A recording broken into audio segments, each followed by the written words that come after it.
പോടാത് പട്ടി. അല്ല, ചേട്ടൻ എന്താ കസേര പിടിച്ചിട്ട് വഴി മുടക്കിയിരിക്കുന്നേ? പട്ടിയും പൂച്ച നാട്ടിക്ക് കയറാതിരിക്കാനാ.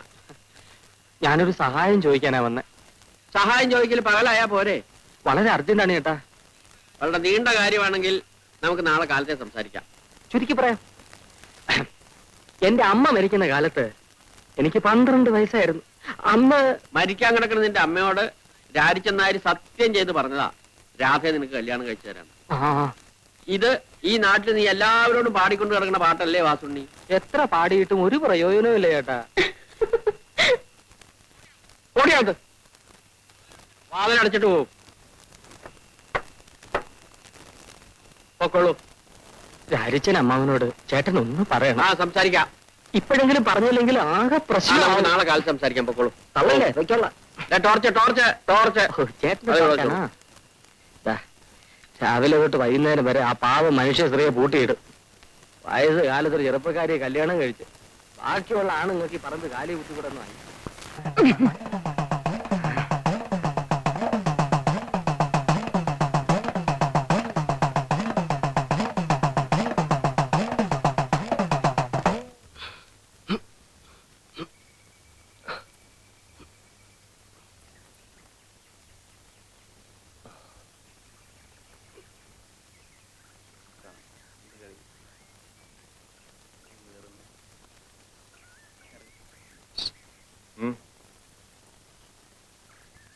ഞാൻ പോരാ.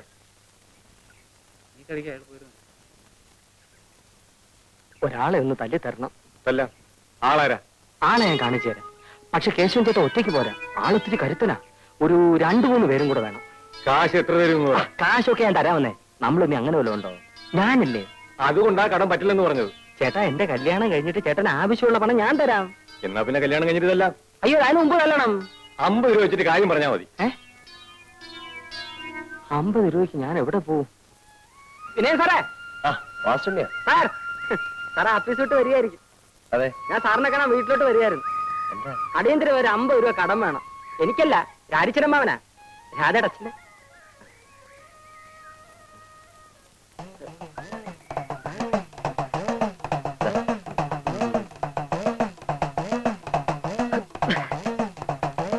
ഈ വിവരം ഞാൻ ഒരിക്കലും മറക്കില്ല സാർ. സാറിന് 8-8 മണി വീട്ടിൽ ഉണ്ടാവോ? തരാനാ.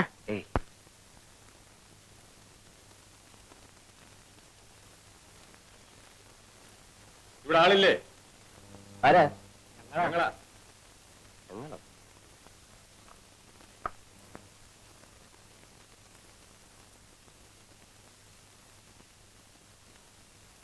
എന്താ? കൂലിക്ക് തല്ലാൻ വന്നതാ. കൂലിക്ക് തല്ലാണ്? ആരെ? നിങ്ങളെ. ഞാൻ ആരോടും തല്ലിനും വഴക്കിനും പോകാറില്ല. നിങ്ങൾ തല്ലണ്ട, ഞങ്ങൾ വലിക്കോളാം. എന്നെ അടിക്കരുത്. ഞാൻ ഒരു സമാധാനപ്രേമിയാ. ഒരു കവലിൽ അടിച്ചാൽ മറു കവലും കാണിക്കുക. അതാ എന്റെ ആദർശം. ഇതാ.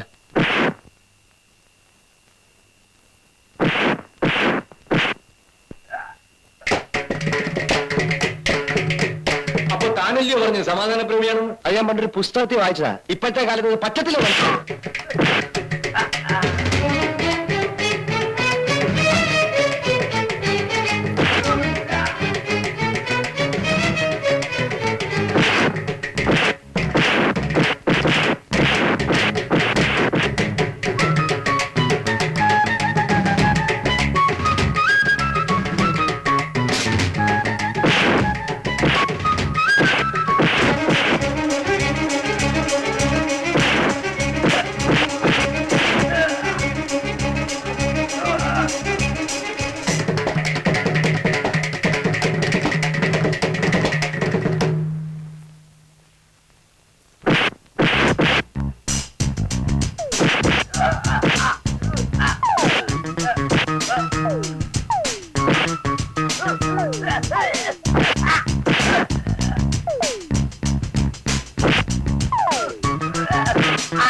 ക്ഷമയുണ്ടെ ഒറ്റ കെട്ടിക്ക് വാടാ.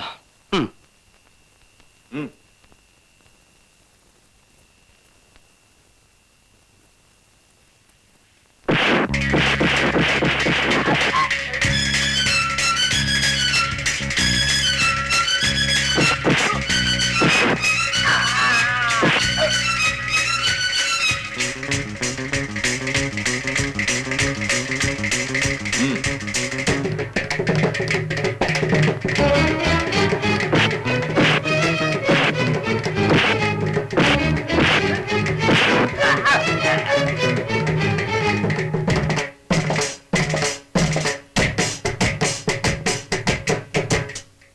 ഇവിടെ വാടോ.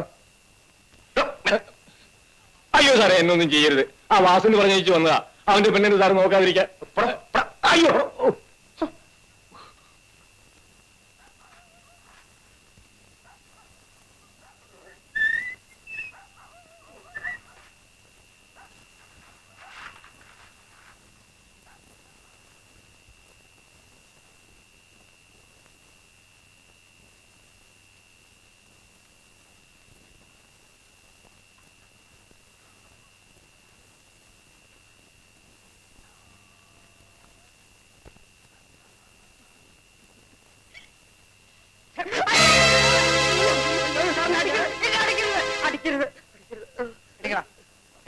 സാറിന്റെ തേജസ് ഇപ്പോഴാണ് ഞാൻ മനസ്സിലാക്കിയത്.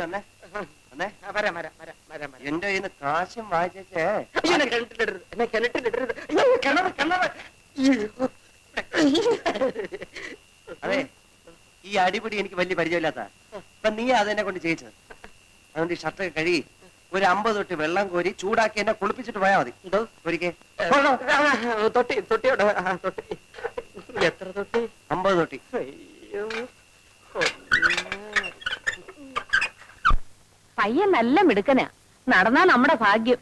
ലക്ഷ്മി കുട്ടിയെ പറഞ്ഞാ നീ വിശ്വസിക്കില്ല. അവന്റെ ഈ വീട്ടിലോട്ടുള്ള ആദ്യത്തെ ആ വരവുണ്ടല്ലോ, ആ വരവ് കണ്ടപ്പോഴേ ഞാൻ തീരുമാനിച്ചതാ ഇതൊരു വരവാണെന്ന്. അവൻ ഈ വീട്ടിലോട്ട് കയറിയത് വലതുകാലി വെച്ചാ. ഏത് കാലി വെച്ച് കയറിയാലും വേണ്ടുകല്ല. അവക്കിഷ്ടമായല്ലോ, എനിക്കത് മതി. എങ്ങനെങ്കിലും ഈ കല്യാണം ഒന്ന് നടന്നു കഴിഞ്ഞാ 7-8 വർഷത്തേക്ക് നമുക്ക് സ്വസ്ഥമായിട്ടിരിക്കാം. നിങ്ങളൊന്ന് പോയി ചോദിക്കുന്നേ, എന്തോന്ന് കല്യാണം എപ്പോഴാണ് നടത്തുന്നതെന്ന്. അത് കൊള്ളാം. അവൻ ഇങ്ങോട്ട് വന്നല്ലേ പെണ്ണ് ചോദിക്കേണ്ടത്. അപ്പൊ നമ്മൾ കുറച്ച് ഗമയൊക്കെ കാണിച്ച് ഒടുവിലങ്ങ് സമ്മതിക്കും. നിങ്ങൾ അങ്ങോട്ട് ചെന്നാ മതി, അയാൾ ചോദിച്ചോളൂ. ഇപ്പൊ നമ്മളോട് എങ്ങനെയാ പറയുന്നതെന്ന് വിചാരിച്ചിരിക്കായിരിക്കും.